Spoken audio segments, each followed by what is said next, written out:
Nous allons passer à... Il y a un vœu du groupe FN, pardon, concernant l'usine élévatoire de Saint-Nazaire. Qui le présente? Oui, je vous laisse. Monsieur Blanchard. Oui, Madame la Présidente, mes chers collègues.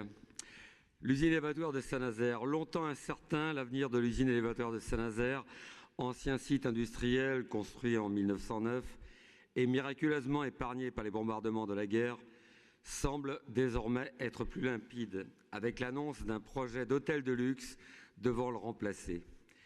Et quel remplacement! Nous pourrions même dire substitution d'identité. L'abandon du projet de centre d'interprétation et de valorisation de l'estuaire de la Loire en 2016 était déjà un coup dur pour notre territoire. L'installation prochaine d'un hôtel dans ce haut lieu de l'industrie nazarienne, par ailleurs validé depuis cet été par David Sanzin, maire de Saint-Nazaire, a pour sa part quelque chose de blessant. Il est certes louable et même économiquement comme culturellement nécessaire que Saint-Nazaire devienne demain une grande destination touristique, quelque chose d'incontournable dans l'Ouest. Cependant, tout n'est pas à faire. À plus forte raison, sans un minimum de concertation populaire. Cette concertation, les Nazériens n'en voient que rarement la couleur.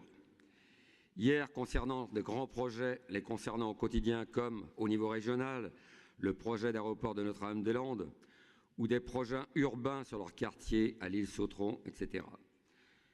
Ce sera, nous le craignons, la même chose pour l'usine élévatoire. Nous aspirons donc à ce que la région pèse de tout son poids pour la sauvegarde de ce site et sa valorisation future. Compte tenu des déclarations récentes du maire de Saint-Nazaire, le Rassemblement national exprime une vive inquiétude sur la possibilité que l'usine élévatoire puisse devenir un hôtel de luxe. Tout n'est pas à brader, tout n'est pas à jeter de notre histoire et de notre mémoire.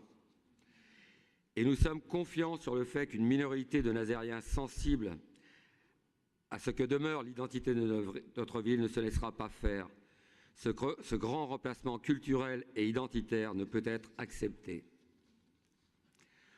En lieu et place du projet d'hôtel, le Rassemblement national propose que le site de l'ancienne usine soit reconverti dans le cadre d'un projet culturel qu'il aspire voir mis en chantier dès 2020.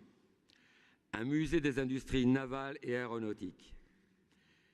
Il est aussi bien évident que la cité portuaire a le potentiel pour faire sortir de terre un tel musée, qu'il est évident qu'une usine miraculeusement indemne depuis la dernière guerre ne peut devenir n'importe quoi.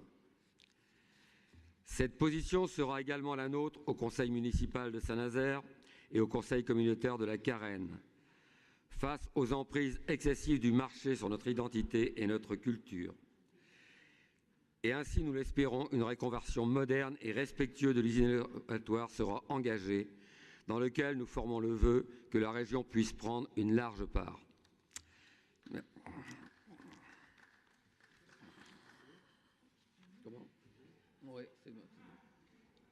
Bien, merci.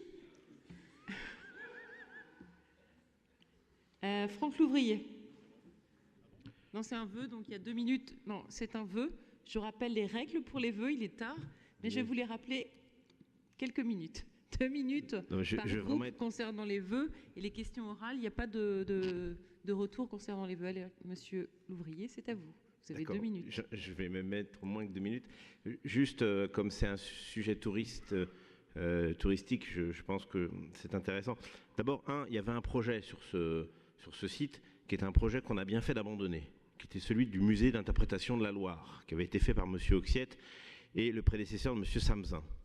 Je pense que on partait pour la catastrophe. Maintenant, c'est un site merveilleux, vous avez totalement raison. Je pense qu'il y a plusieurs projets. Le projet touristique est un projet superbe parce que le site est extraordinaire et qu'il manque ce type de capacité d'hôtellerie dans cet endroit. Je tiens à vous préciser que si vous avez l'occasion, même vous pouvez visiter pour la première fois la capitainerie qui sera ouverte lors d'une journée régionale. J'en profite pour faire une petite publicité et en journée régionale des entreprises qui seront ouvertes le week-end juste qui précède les vacances de la Toussaint, vous pouvez y aller en famille, c'est un endroit merveilleux. Donc honnêtement qu'il y ait un projet touristique de cette dimension à cet endroit, c'est très bien, et c'est complémentaire en plus des autres projets, notamment de l'étude qui a été mise en place par la région concernant un appontement au sud-est de la Pince de Crabe, si ma mémoire est bonne, pour bien parler exactement à cet endroit, qui permettra d'accueillir de grands paquebots. Et vous imaginez qu'avoir à la fois l'accueil de ces grands paquebots qui reviennent sur cette zone-là, plus un hôtel dans cet même endroit géographique, ce serait un formidable atout touristique. Bien, pas d'autres prises de parole. Monsieur le Président, je vous laisse répondre concernant ce vœu. Oui, merci Madame la Présidente. Donc pour aller dans le sens de Franck, effectivement, donc on est hors sujet. Ici, c'est pas dans cette assemblée qu'on va donc débattre de l'avenir de l'usine élévateur de Saint-Nazaire. On est respectueux des libertés locales, donc nous jugeons qu'il revient à la ville de Saint-Nazaire et à son agglomération, la Carène, de se saisir de cette question. Un appel à manifestation d'intérêt a d'ailleurs été lancé sur le sujet au début de cette année. La région reste à sa place. La région a donc assumé ses responsabilités concernant ce site historique en maintenant ses engagements financiers pour dépolluer pour un montant de 500 000 €. Par ailleurs, j'ai parfaitement connaissance de ce dossier lorsqu'on est arrivé à la région. Donc, on a à l'esprit l'intégralité des indemnités issues du procès Erika. Il a été entièrement reversé aux projets territoriaux pour près de 8 500 000 €. Entre autres sur l'usine élévatoire, ce que je viens d'évoquer, sur le centre de Beautour, La Roche-sur-Yon, et sur Littoralis, dans le sud de Vendée, suite à la tempête Xynthia. Donc, si certains projets ont évolué, ils sont tous le fait des collectivités locales.